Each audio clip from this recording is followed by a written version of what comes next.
കുക്കറിലിടുക. അത് ഒരു 5 എണ്ണം പറിക്കുക, കുക്കറിലിടുക. കുക്കറിലിട്ടിട്ട് പിന്നെ എന്താണ് ഒരു 2 വിസിൽ വരുവോളം പിന്നെ എന്താണ് വേവിക്കുക. എന്നിട്ട് അത് മീൻകറിയിൽ ചേർത്ത് കൊടുക്കുക. ഇതിൻ്റെ തോല് കളയണ്ട, ഒന്നും ശരിക്ക് കഴുകിയാൽ മതി, വേറെ ഒന്നും ഇതിമല്ല, ശരിക്ക് കഴുകിയാൽ മതി.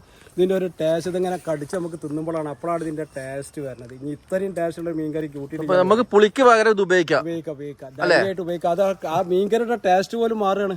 തേങ്ങ അരച്ച മീൻകറി ആണെങ്കിൽ പറയണ്ട, അത്രയും ടേസ്റ്റ് ആണ്. അപ്പൊ ശരിക്കും നമ്മൾ ഇങ്ങനത്തെ ഒരു പ്ലാന്റ് ഒക്കെ വീട്ടിൽ കൊണ്ട് വെക്കണം, നിർബന്ധമായിട്ട് വെക്കണം. തീർച്ചയായിട്ടും ഇപ്പൊ വെക്കണം. മുമ്പൊന്നും നമ്മളത് പറഞ്ഞിരുന്നില്ല. കാരണം ഇത് അച്ചാറിടാനും സാധാരണ വീഡിയോയിൽ പറയില്ല എന്താ അറിയോ, അച്ചാറിടാ. അതായത് പൈത്ത തിന്നാന്ന് പറയുന്നത് ഒരുപാട് കാലം കാത്തു നിന്ന് കഴിഞ്ഞാൽ ഇതിനൊരു ഇതുണ്ടാവും. അതായത് ഇപ്പൊ അതാണ് പൈത്ത എന്ന് പറഞ്ഞപ്പോ ഇതാണ് ഇപ്പൊ പൈത്ത കളർ വരുന്നത്. ഇതിപ്പോ ഇങ്ങനെ ഒരു ഇതുണ്ടാവും, ഇതിന്റെ മാതിരി അത് ഉണ്ടാവുക. ഇതൊന്നും ഉണ്ടാവില്ല. അതായത് നമ്മൾ വിചാരിച്ച പിന്നെ ഈ ഇതൊന്നും ആൾക്കാർ വിചാരിച്ച അപാര മധുരം ഒന്നും ഉണ്ടാവില്ല, ചെറിയൊരു മധുരം ഉണ്ടാവും മാത്രം. പൈത്ത ഒരു വേസ്റ്റ് പഴം പറഞ്ഞിരുന്നു ആദ്യം ആൾക്കാർ ഇപ്പൊ കുറെ ആൾക്കാർ ഇപ്പൊ വെട്ടിക്കളയണമെന്ന് കൂടി പറഞ്ഞ ആൾക്കാരുണ്ട്.